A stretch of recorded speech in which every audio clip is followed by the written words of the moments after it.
2부에는요. 삼성증권 EV 모빌리티 팀의 이문영 팀장님 나와 계십니다. 안녕하세요. 안녕하세요. 네, 모빌리티계의 여왕 또 오셨습니다. 저희 이번에는 카플레이션 시기 종료, 안전자산을 찾아라라는 제목이 달려 있는데요. 이 안전자산이 알파라는 거죠?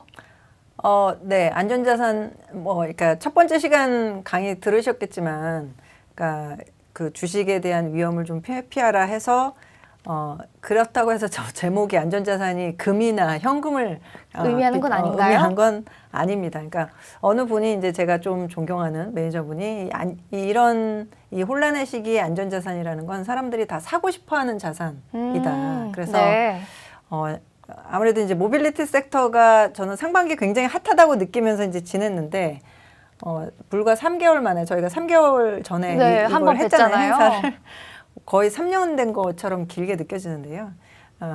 지금 이제 상황이 너무 많이 바뀌었는데 그럼에도 불구하고 굉장히 사람들이 다 투자가들이 사고 싶어하는 종목이 뭘까 이제 이런 거에 대해서 말씀드리려고 나왔습니다. 네, 그러면 저도 이 강의를 들으면 뭘 살까 좀 해결책, 실마리가 보이지 않을까 싶은데요. 지금 바로 강의 들어보도록 하겠습니다. 네. 제가 지난주에 이제 PT를 만들면서 사실 우울한 뉴스들이 굉장히 많이 나왔습니다. 그래서 이제 그 첫 번째 제목에 이제 카플레이션 시대 종료라고 썼는데요.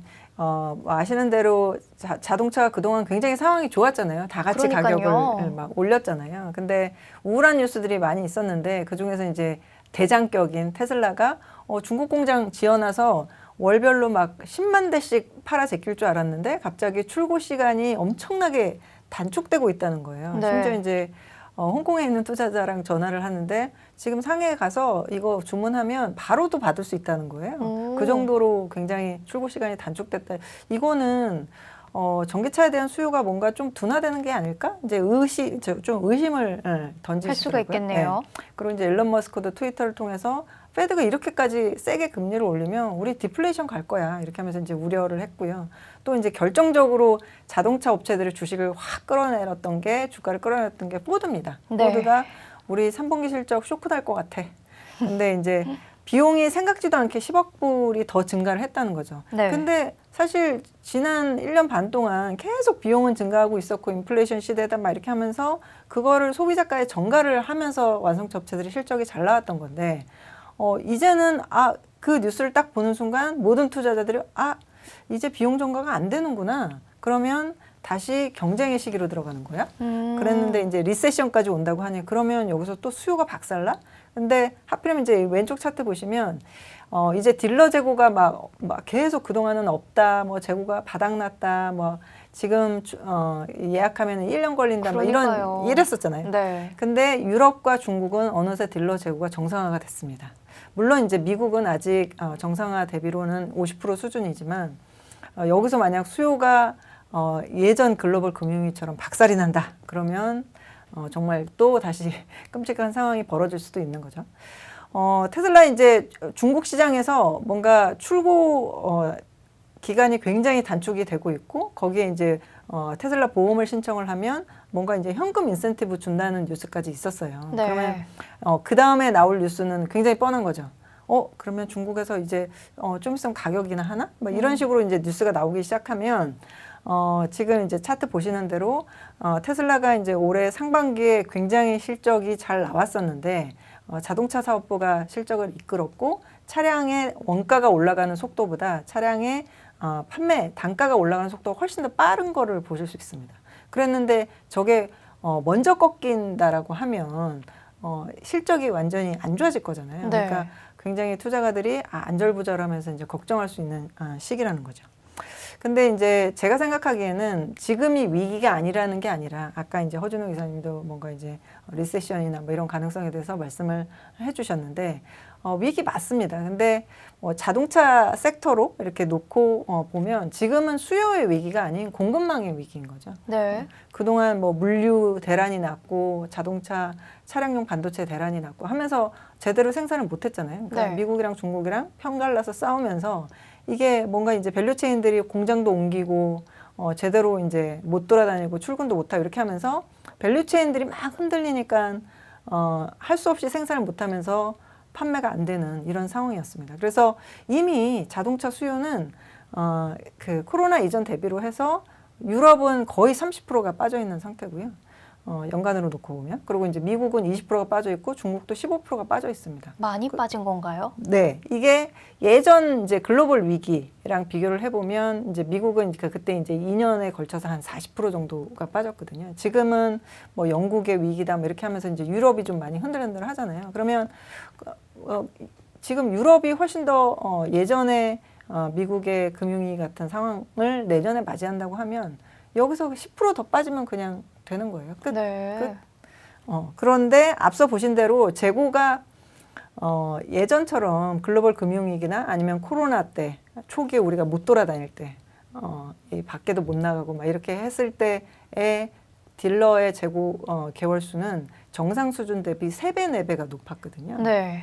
그래서 모두 다 인센티브를 주면서 우리 차 좀 사가세요 막 이렇게 했던 건데 지금은 이미 수요가 빠져 있고 재고가 정상 수준에 겨우 도달했을 뿐인데 차가 제대로 생산이 되지 않는데 어떻게 인센티브를 주면서 차를 팔겠어요? 그러니까 수요 위기를 걱정을 하면서 여기서 또 차 가격이 다시 내려갈 거라고 생각하는 건 뭔가 앞뒤가 안 맞는 전망이다. 그래서 지금의 위기는 수요가 아닌 공급망의 위기라는 점을 조금 상기해 주셨으면 좋겠습니다. 네. 그래서 이제 테슬라, 우리 이제 국민주인데요. 테슬라가 이제 다음 달 20일 정도면 이제 실적 발표를 할 것 같습니다. 금방 올 것 같아요. 또 네. 20일. 그래서 판매 대수 뭐 이번 분기에는 한 36만 대 정도가 지금 컨센서스로 되어 있고요. 3분기까지 그렇게 팔게 되면 누적으로는 93만 대 정도가 되거든요.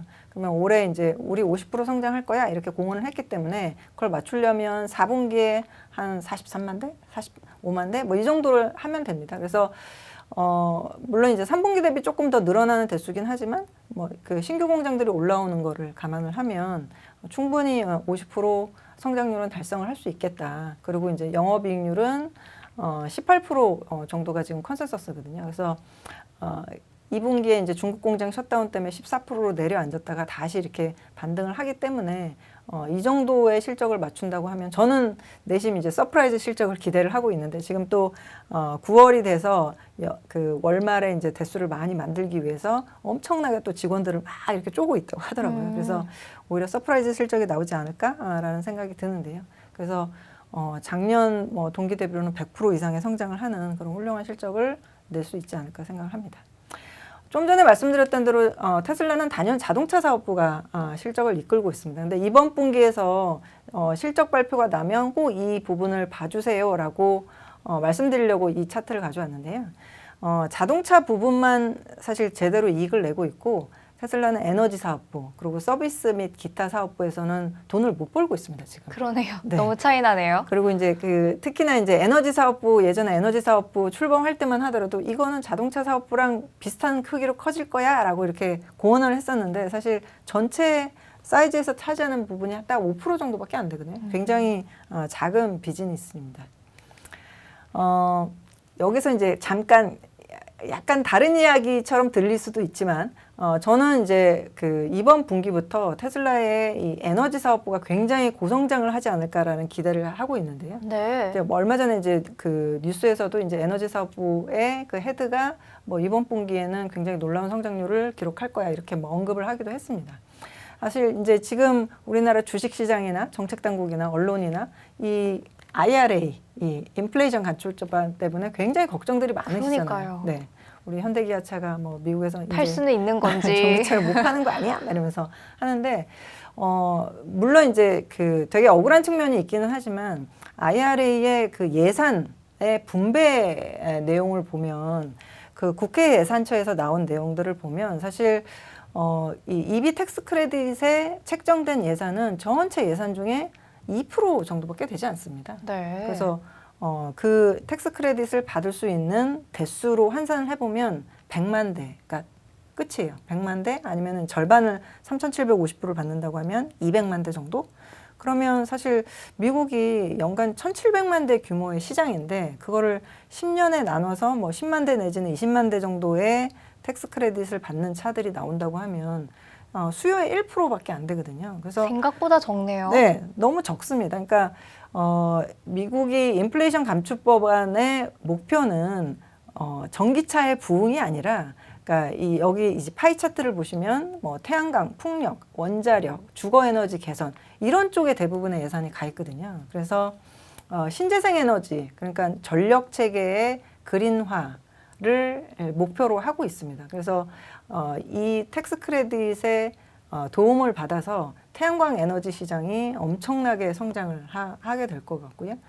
이 법안이 나오기 전에 이제 블룸버그 뉴 에너지 파이낸스에서 나온 자료를 보면 뭐 올해 대비 2030년에는 시장이 3배 커질 거야 이렇게 했는데 이 속도가 훨씬 더 빨라지겠죠. 그리고 훨씬 더 커질 것 같습니다. 그래서 테슬라의 에너지 사업부가 지금 전체 매출에 차지하는 비중이 5%밖에 안 되지만 이번 분기부터 뭐 100% 이상의 고성장을 거듭을 해서 저는 적어도 뭐 2025년, 2030년이 되면 3분의 1 정도의 크기로 커져 있지 않을까 전체 비즈니스에서. 그러면 테슬라의 또 다른 성장 동력이 부각이 될 것 같습니다. 네. 테슬라의 가상 발전소 얘기 되게 많이 들으셨을 거예요. 네. 그러니까 뭐 그 태양의 그 지붕에 태양광 을 설치를 하고 뭐 낮에 이제 거기서 이제 전력을 생성을 해서 ES 에너지에 이렇게 저장을 해놨다가 밤에 그 전기를 이용을 해서 내 차를 충전하고 남는 전기는 뭐 이웃에게 판다. 이제 이런 전체 생태계를 앱 하나로 이제 움직일 수 있도록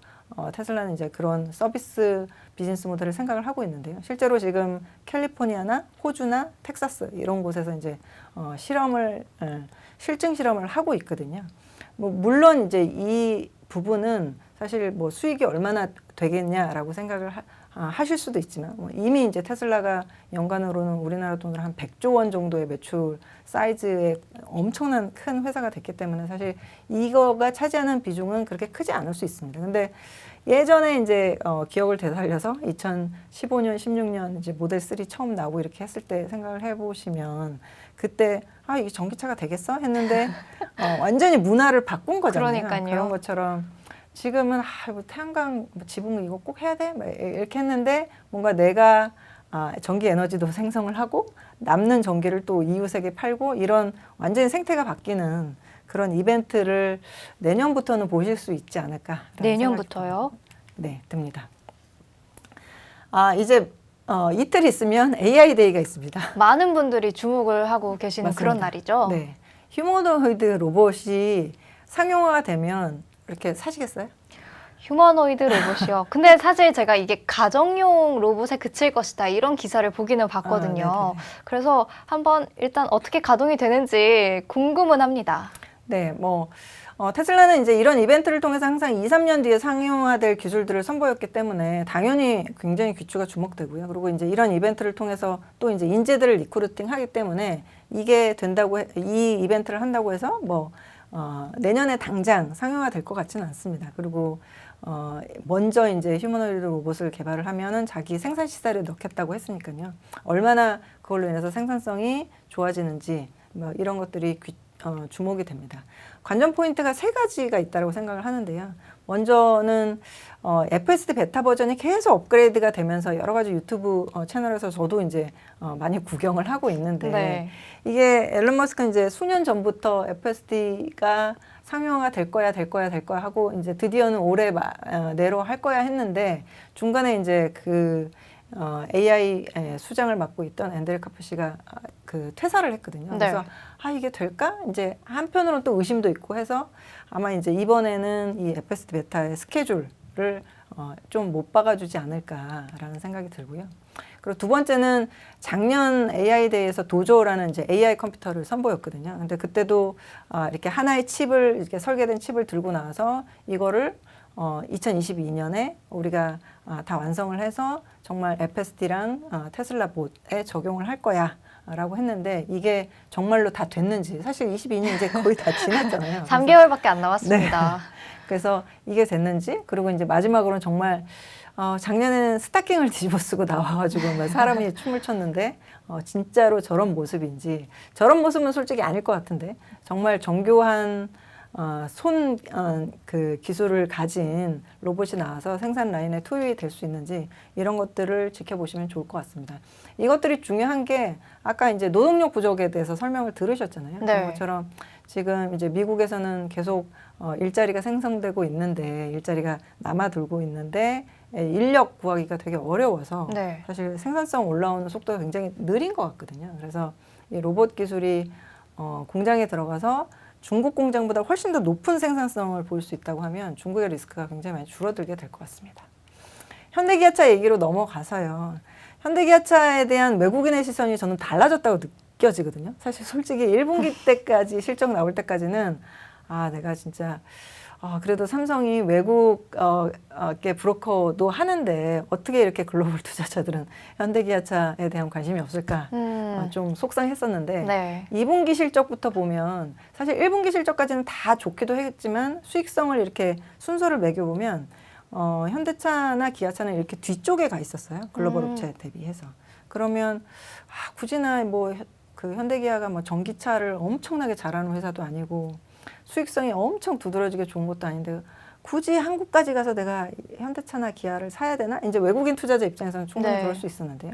2분기부터는 굉장히 달라진 모습입니다. 이렇게 상위권으로 점프를 했고 이후에는 더 좋은 실적을 내지 않을까. 기아는 3등이에요. 글로벌이. 그러네요. 네. 그래서 벤츠를 넘어서는 걸 지금 눈앞에 두고 있다. 이제 굉장히 자랑스러운 모습입니다. 아까 이제 카플레이션 저희 얘기했던 것처럼 사실 현대차 기아의 실적을 지금까지 이끌어왔던 거는 이제 그 판매 대수 상승이 아니라 판매 단가의 상승입니다. 그래서 그 2년 반 만에 지금 50% 넘게 이제 단가가 올랐는데요. 이것도 똑같이 아까 이제 첫 장에서 보신 슬라이드들처럼 뉴스가 되게 안 좋았기 때문에 저희도 이제 기관 투자자랑 얘기해 보면 3분기 실적 좋은 거 알겠어요. 근데 지금이 피크 아닐까요? 내년엔 수요 안 좋다는데 왜? 다 이런 식이었어요. 네. 그래가지고 사실 실적이 좋다고 아무리 애널리스트들이 얘기해도 지금 이제 손이 안 나가는 거죠. 투자가들이. 이거 내년에 수요 안 좋다는데. 그러니까 미래를 보고 사는 거잖아요. 그렇죠. 맞습니다. 근데 이제 제가 강변을 드리고 싶은 거는 일단 딜러의 재고가 지금 평균 대비 절반인데 그거보다도 훨씬 더 현대기아는 낮은 상태다. 거의 최저치의 딜러 재고를 가지고 있기 때문에 인센티브가 올라가거나 가격 경쟁이 붙는 속도보다 오히려 원자재 가격 하락이 먼저 실적에 반영되기 시작할 거다. 그래서 3분기 실적도 좋겠지만 4분기 실적도 굉장히 좋을 걸로 예상이 되고 있습니다. 사실 이제 지금 경기 둔화에 대해서 우려를 하고 있기 때문에 그동안 차를 생산을 제대로 못해서 못 팔았다 하더라도 반도체 부족이 풀린다고 하더라도 내년에 수요가 회복될 거야라고 자신 있게 말씀을 못 드리겠어요. 지금 네. 수요가 더 빠지는 거 아니야? 막 다 이렇게 얘기를 하고 있기 때문에요. 그래서 지금부터는 정말로 전기차를 더 많이 팔아야 됩니다. 전기차가 중요한 이유는 사실 지금 전기차 팔아봤자 돈이 안 남아라고 다들 얘기를 하거든요. 배터리 가격이 굉장히 비싸기 때문에. 근데 그거는 대수가 얼마 안 돼서 그런 겁니다. 지금 테슬라는 이제 올해는 거의 140만 대 정도를 팔잖아요. 네. 그러니까 저렇게 높은 마진을 내고 있는 거고 전기차가 굉장히 비싼 제품입니다. 소비자들은 전기차를 프리미엄 제품이라고 생각을 하고 있고요. 이거를 얼리 어답터 소비자들이 사기 때문에 이 비싼 가격을 굉장히 용인을 해주고 있는 시기입니다. 그래서 내연기관차 대비해서 미국 시장은 전기차의 평균 판매 단가가 40%가 더 높거든요. 그래서 옆에 보시면 테슬라가 BMW보다 판매 단가가 더 높고 리비안이 벤츠보다 더 판매 단가가 높다는 걸 보실 수 있습니다. 그러네요. 그래서 비싼 차를 더 많이 파는데 어떻게 돈을 못 벌겠어요? 당연히 돈을 더 잘 벌 수 있고요. 그러면 현대기아차가 앞으로 전기차를 잘 팔 수 있을까? 전기차를 잘 팔 수 있는 조건은 뭘까? 이제 생각을 해보면요. 테슬라가 단연 이제 1위니까 이 JD 파워라는 조사기관에서 나오는 텍스 익스피리언스 인덱스라는 게 있습니다. 이거는 테슬라는 사실 이제 기존 순위에서는 빠져 있습니다. 일부 주에서 데이터를 이제 제공을 불가하다라고 하는 바람에 정식 순위에서는 빠져 있지만 모은 데이터로 측정을 해보면 테슬라가 압도적으로 1등이거든요. 이 테크 익스피리언스 인덱스라는 거는 차에는 전장 기능, 뭐 이렇게 편의 기능이라든지 뭐 인포테인먼트 터치 패널이라든지 아니면 에이다스라든지 뭐 오토파일럿이라든지 이런 게 이 소비자가 설문조사를 통해서 만족하세요? 얼마나 만족하세요? 이게 점수를 매긴 거거든요.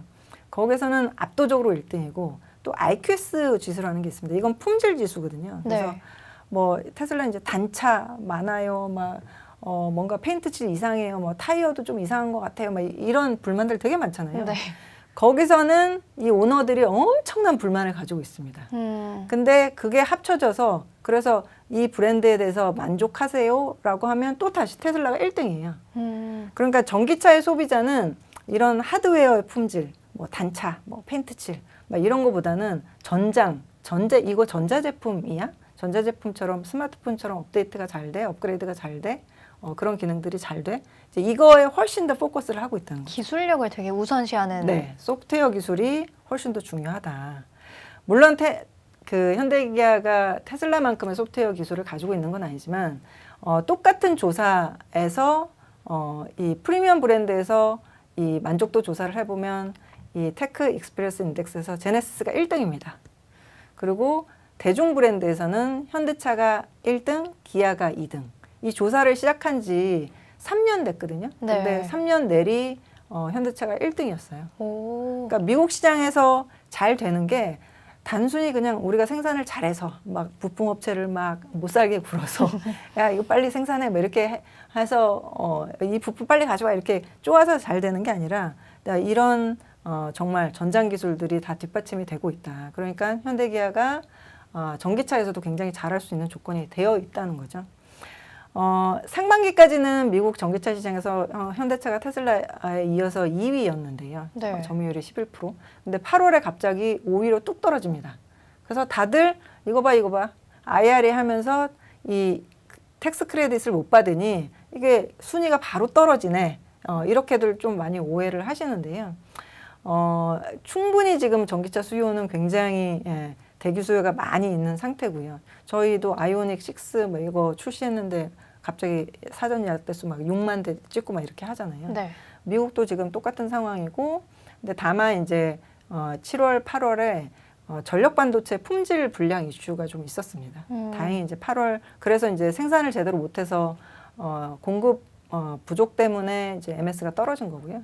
지금 8월 말부터는 그 문제가 해결이 돼서 이제 제대로 공급이 되면 10월부터는 다시 MS가 회복이 될 거다. 그때부터 이제 다시 탄력을 받을 것 같습니다.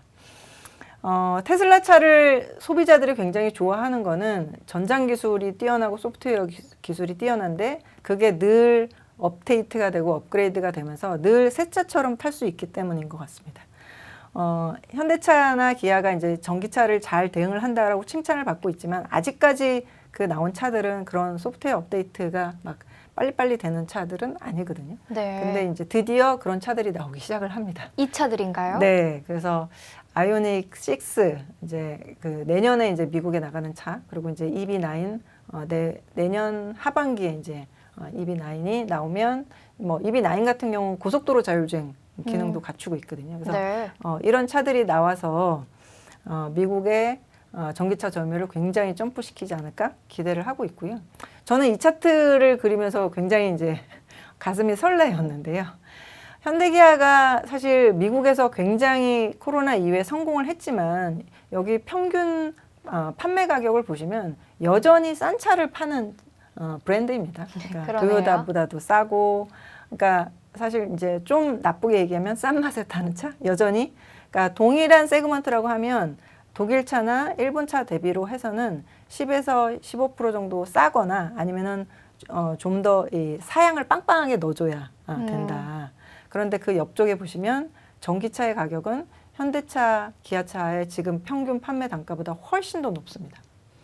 이 차들을 제대로 팔게 된다고 하면 현대차나 기아의 브랜드 포지션은 완전히 바뀌게 될 거고요. 그러니까 전기차는 제가 아까 프리미엄 차로 인식이 된다고 했잖아요. 특히나 이제 기아 EV9 같은 경우는 7만 불이거든요. 기아의 지금 평균 판매 단가 대비 2배 가격의 차를 팔겠다고 하는 거예요. 이게 시그널이 되면 이제 줄줄이 전기차가 해마다 이제 두 차종, 세 차종씩 이제 출시를 하게 되는데 한 번 이제 비싼 가격에 팔 수 있는 브랜드로 올라서게 되면 그 다음 차들부터는 굉장히 더 쉽게 비싸지겠죠. 더 비싼 차가 되겠죠. 그러니까 이제 저희가 BMW나 벤츠의 위치에 갈 수도 있다. 이제 이렇게 희망을 품어봅니다. 아까 이제 그 순서대로 소익성을 매긴 차트를 한번 보여드렸는데요. 거기서 테슬라가 단연 1위였잖아요. 지금 전기차에서 돈을 제대로 버는 업체는 테슬라, 그리고 이제 BYD가 돈을 벌기 시작했는데요. 기아가 수익성이 놀랍게도 전기차에서 두 번째로 높습니다. 지금. 작년에 뭐 3%대의 영업이익률을 냈고요. 올해는 한 5% 정도의 영업이익률을 내고 있거든요. 기아가 지금 전기차에서 돈을 버는 이유는 EV6가 아이오닉 5나 아니면 복스바겐의 ID4보다 더 비싸게 팔리고 있고, 그리고 아직까지 배터리 화재 사건이 없었기 때문에 리콜 비용이 낮기 때문에 그렇습니다. 이제 내년에 EV9이 나와서 그 7만 불이 넘어가는 차가 연간 10만 대씩 팔린다라고 생각을 해보면 기아의 전기차 비즈니스에서 영업이익률은 정말로 크게 더 점프를 하겠죠. 지금 내연기관차에서 영업이익률 10% 내고 있는데 그거보다도 훨씬 더 높은 영업이익률을 낼 수 있을 거라고 생각을 합니다. 그래서 지금 장세에 너무 힘들어하지 마시고 여러 가지 좋은 이벤트나 성장 모멘텀들이 기다리고 있기 때문에 좀 희망을 갖고 지켜보시면 좋을 것 같습니다. 네, 이문영 팀장님의 강의 이렇게 들어봤습니다. 테슬라 그리고 현대 기아차 크게 두 파트로 나눠서 들어봤는데요. 많은 분들이 역시 자동차주 많이 갖고 계신 것 같습니다. 많은 질문들이 제가 보는 중간중간 올라왔었는데요. 먼저 테슬라에 대한 질문 제가 한 가지 골랐거든요. 테슬라. 이제 미중 갈등에서 테슬라를 빼놓을 수가 없는데 미중 갈등이 격화되고 있는데 테슬라의 중국 사업이 괜찮을지, 사실 애플도 중국에 집중을 하다가 이제 베트남, 인도 이렇게 다양하게 뻗어나가고 있잖아요. 근데 테슬라 여전히 좀 중국을 고집하고 있는 것 같아요. 네, 맞습니다. 그러니까 저도 그 강의나 세미나 할 때 이제 가장 많이 받는 질문이 이제 중국이 성장 모멘텀도 되지만 리스크 어떻게 할 거냐. 점점 너무 이제 두 나라가 싸우니까, 그리고 이제 각각의 선거가 끝나면 내년은 더 심해질 것 같은 불길한 예감도 솔직히 좀 있습니다. 네. 지난 2년간을 보면 테슬라의 주가가 항상 상반기가 약하고 하반기가 강했어요.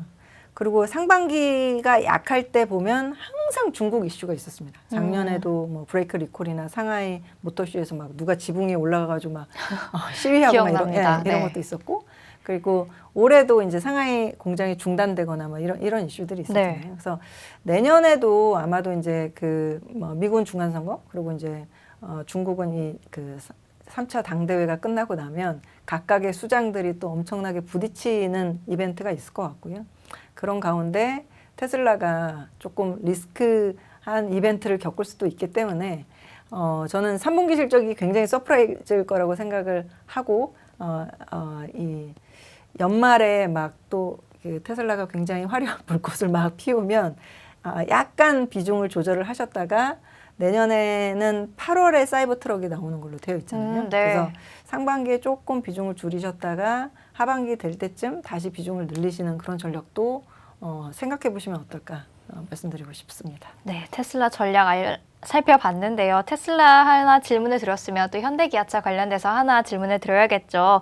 어떤 분이 기아는 좀 지켜보고 있어야겠네요. 이렇게 댓글을 달아주시기도 했는데, 그러면 이 현대기아차 사실 요새 되게 핫한 이슈인 것 같아요. 많은 분들이 궁금해하고 계신데 이 인플레이션 감축 법안에서 현대기아차가 일단은 보조금에서 제외가 됐잖아요. 그래서 전기차 못 파는 거 아니냐. 네. 질문이 있어요. 그러니까 아까 제가 8월 데이터를 보여드린 이유도 이거 봐 그 딱 시기가 하필. 하필이면 보조금 딱 제외되자마자 MS가 딱 떨어지니까 그 영향인가? 사실 이제 가격으로 생각해 보면 7,500불을 보조금을 받다가 못 받으면 아직 그 EV6나 아이오닉 5가 5만 불이 안 되기 때문에 차 가격의 10%가 넘거든요. 그러면 사실 굉장히 임팩트가 크잖아요. 네. 근데 지금 환율이 뭐 엄청나게 오늘도 절하겠습니다. 1,430원대에서 마감을 했더라고요. 작년에 그 평균 환율 기억하시는지는 모르겠는데 작년에 1,160원이었거든요. 네. 거의 16%가 지금 절하가 됐어요. 그러니까 사실 지금 원화 약세 때문에 그 정도의 인센티브를 준다고 해도 현대차나 기아의 수익에 미치는 영향은 없다 이렇게 보셔도 되고요. 뭐 아시는 대로 현대차나 기아차가 다 공장이 있습니다. 현지. 네. 지금 알라바마, 조지아, 멕시코 공장이 있고 그리고 또 새로운 조지아 공장을 지으려고 하고 있고요. 그래서 지금 내부적으로는 거기서 현지 생산을 좀 더 땡겨야 되겠다. 빨리 앞당겨서 하자.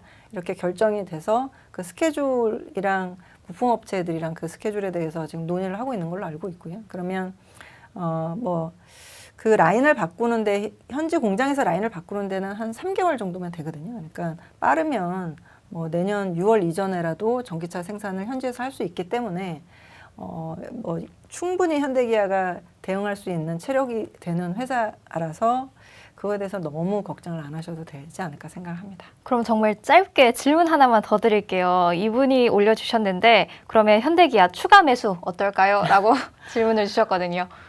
제가 이제 그 어제 막 장이 빠지는 걸 보면서 이게 다시 금융위기가 오나? 약간 이게 사실 되게 무서웠어요. 근데 오늘 살짝 이제 반등을 하면서 약간 용기를 얻기도 했고, 네. 물론 여기서 이제 막 바로 몰빵을 하면 안 되겠지만, 저는 이 정도 가격이라면 자신 있게 야금야금 좀. 자신 있게 추가 매수를 하셔도 되지 않을까 생각을 합니다. 네, 이렇게 마지막 질문까지 저희가 드려봤습니다. 자, 그러면 이문영 팀장님은 저희 아쉽지만 여기서 보내드리도록 하겠습니다. 감사합니다. 감사합니다.